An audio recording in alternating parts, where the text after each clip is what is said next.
যায় দিন ভালো যায়, আসে দিন খারাপই আসে। মুরব্বীরা মাঝে মাঝে এই কথা বলেন, তবে মানুষের জীবনের ব্যতিক্রম ঘটে। আমরা কথা বলছি ডক্টর মোহাম্মদ ইউনূসকে নিয়ে।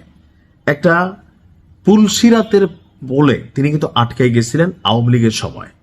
তবে ওই মুহূর্তে আওয়ামী লীগ ছাড়া বিএনপি, জামাত ইসলাম বা অন্যান্য যে দলগুলো ছিল সবার তার প্রতি একটা শ্রদ্ধা, ভালোবাসার জায়গা ছিল।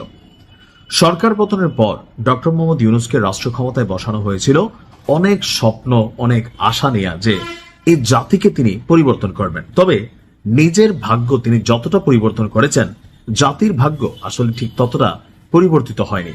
যেমন ধরেন যে তিনি তার ব্যক্তিগত যে ট্যাক্স মাফ, তার যে মামলা, এর পাশাপাশি ধরেন তার যে বিভিন্ন সুযোগ সুবিধা নেওয়া, রাষ্ট্র ক্ষমতাকে ব্যবহার করে, তো তিনি তো চলে গেছেন, সরকার পরিবর্তন হয়েছে, ক্ষমতা পরিবর্তন হয়েছে।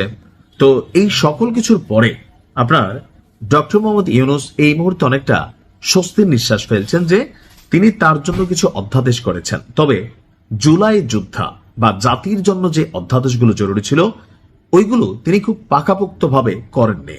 দাবি হচ্ছে এনসিপির পক্ষ থেকে, অর্থাৎ আমাদের রানিং এমপি নাহিদ ইসলাম তিনি আজকে বলছেন যে ডক্টর মোহাম্মদ ইউনূসকে রাজপথে নামতে হবে দাবি আদায়ের জন্য। একটা বিক্ষোভ চলছে বর্তমান সংসদে জুলাই যোদ্ধাদের জন্য, বা ধরেন আরো বিভিন্ন ইস্যুতে, যেমন 5ই আগস্টের আগে পরে পুলিশ হত্যা থেকে শুরু করে অনেক বিষয়। তো এরকম কিছু বিষয় আছে যেটা সংবিধানের সাথে সম্ভবত সাংঘর্ষিক, অথবা সংবিধানের স্বার্থ রক্ষায় সেখানে কিছু নোট অফ ডিসেন্ট যেগুলো বিএনপি আগে দিয়েছিল সেগুলো সম্ভবত এখন আলোচনায় আসতেছে। অনেক কিছু হয়তো একটা দোলাদুল্যতায় পড়ে গেছে, আর এতে করে এনসিপি এবং অন্যান্য যারা আছে, অর্থাৎ ক্ষমতাসীন দল, সরকার যারা আছেন, বিএনপি ছাড়া বাকি যারা আছেন, তারা এটা নিয়ে সংসদ কাঁপাচ্ছেন, রাজপথে নামার ঘোষণা দিচ্ছেন। তো যিনি এই জুলাই আন্দোলনের সবচেয়ে বেশি সুবিধাভোগী একমাত্র সারা বাংলাদেশে ডক্টর ইউনূস 666 কোটি টাকা ট্যাক্স মাফ নিয়ে গেছেন।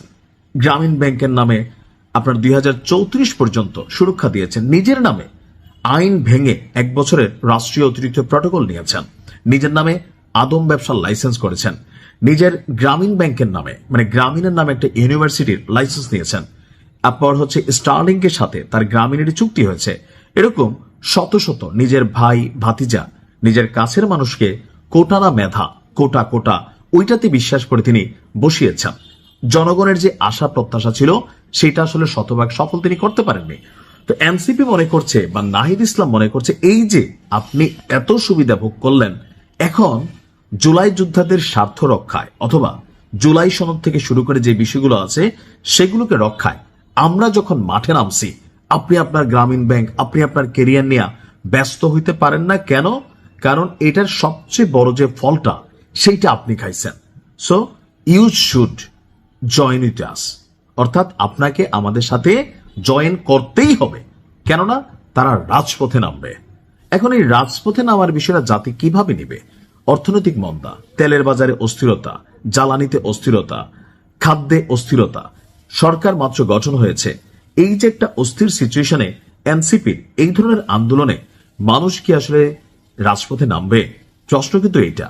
তবে যদি নামে, এনসিপি তো নামবে, তারা তাদের কয়েকজন মেম্বার টেম্বার আছে নিয়ে, তো সেখানে ডক্টর মোহাম্মদ ইউনূসকে নামতে হবে। তবে ডক্টর মোহাম্মদ ইউনূসকে পাগলা কোনো ধরেন ভ্যাকসিন ট্যাক্সিন দেয় না, এরকম কোনো থাকে না যে ফুটফুটে সুন্দর কোনো কিছু যদি না কামড়ায়, তো আমার মনে হয় না যে তিনি আসলে রাজপথে নামবেন। তবে ডক্টর মোহাম্মদ ইউনূস যদি রাজপথে নামে, ছাত্ররা যেহেতু তার নিয়োগকর্তা ছিল, এখন সে গার্জিয়ানে ডাকতেছে, বাবা তুমি আসো, মাঠে আসো, তোমার সাথে কথা আছে।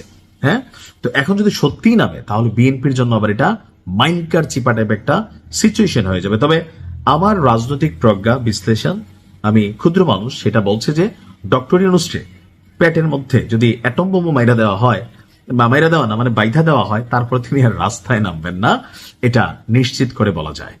তবে পরিস্থিতি ভিন্ন হইতেও পারে, কিন্তু হবে না মনে হয়। আপনার কি মনে হয়? কমেন্টে লিখুন। আসসালামু আলাইকুম।